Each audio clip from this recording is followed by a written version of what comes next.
I don't usually lead with this, but when I first started getting into Yoga Nidra, when I really started to deepen my practice, I felt this calling. I felt this calling that I wanted to learn more. But surprisingly, it wasn't because I wanted to become a teacher or a guide. It was because I was preparing for death.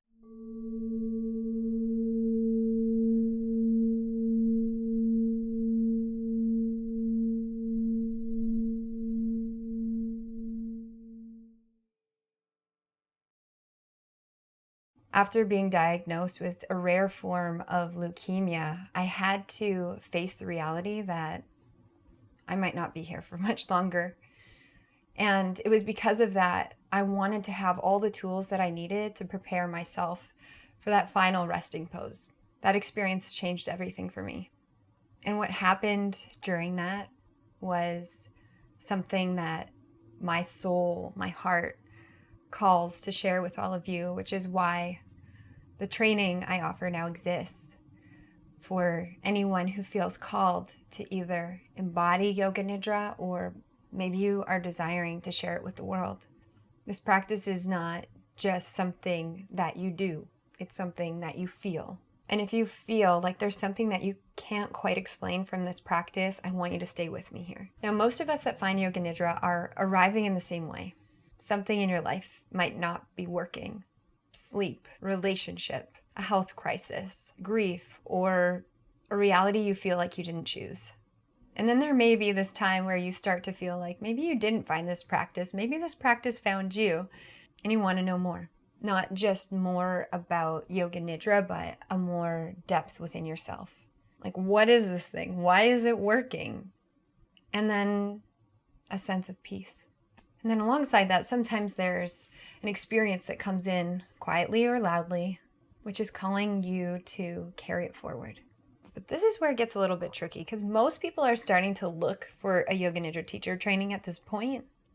And what you start to notice, there's a curriculum, there's a history, a technique, the anatomy of this practice, and all of that is important.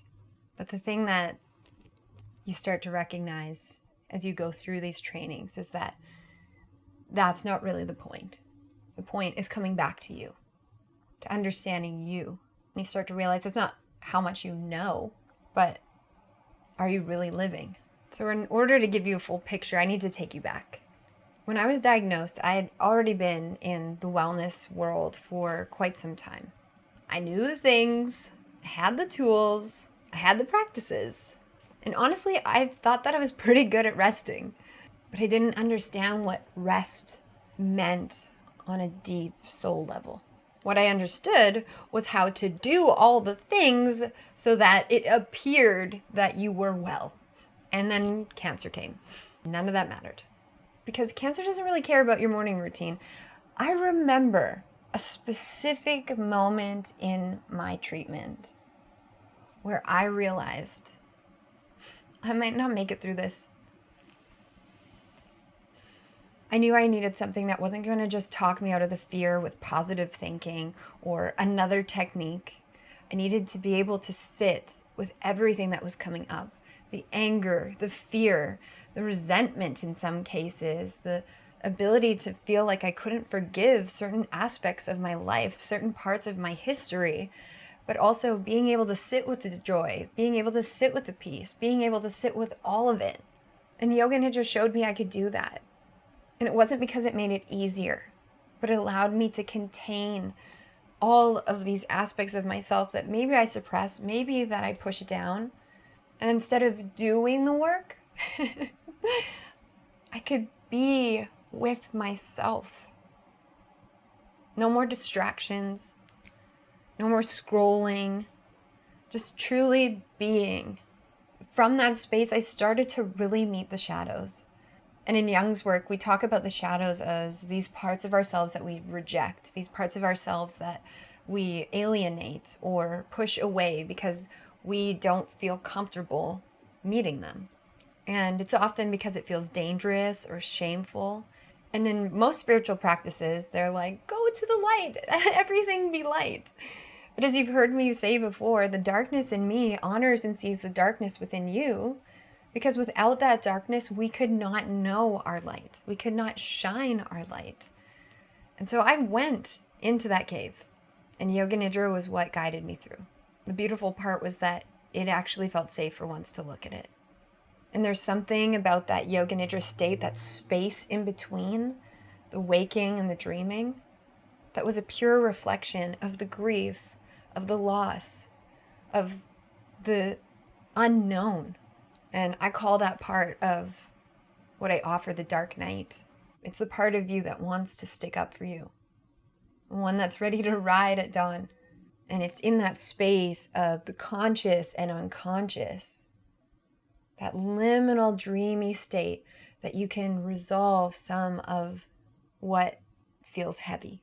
So to me, my cancer became a gift. This practice became a gift. And I feel like it saved my life.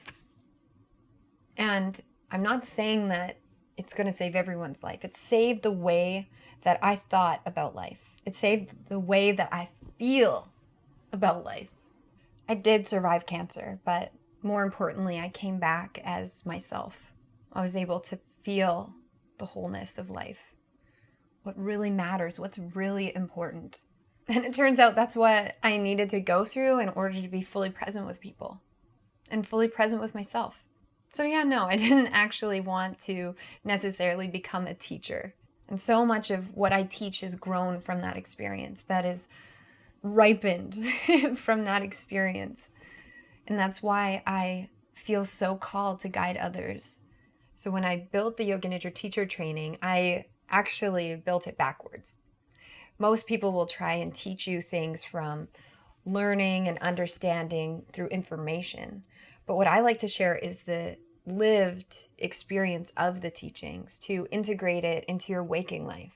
I can't tell you how many times I've had people come through this training and realize this is what they really needed, was to get back into their bodies, to get back into living, to see the poetry of life unfolding in front of them. And this isn't a detour. You know, taking this training is taking you first into living and then into leading. This is why I built it in two parts. One is so that you can truly meet yourself, and then the embodiment comes. And from that embodiment, there lies your teaching.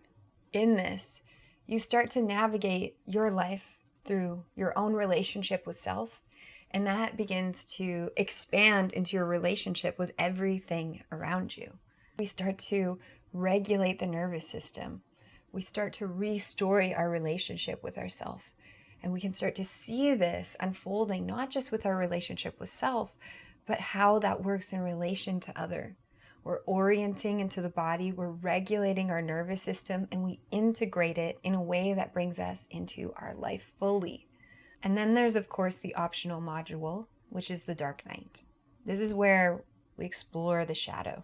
This is available as a bonus because it's through that lived experience that I pass this teaching on to you, but it's not required. So if you feel like you're not ready for it, you don't have to dive into it, but it's there if you need it.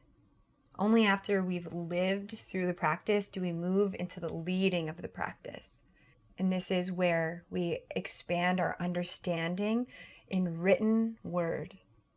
We write the script. We rewrite the script. And we learn how to hold space for others in a regulated state. And when we transition from living to leading, we have that rite of passage. We have that initiation of recognizing ourselves in the tension of opposites and move forward through the middle path.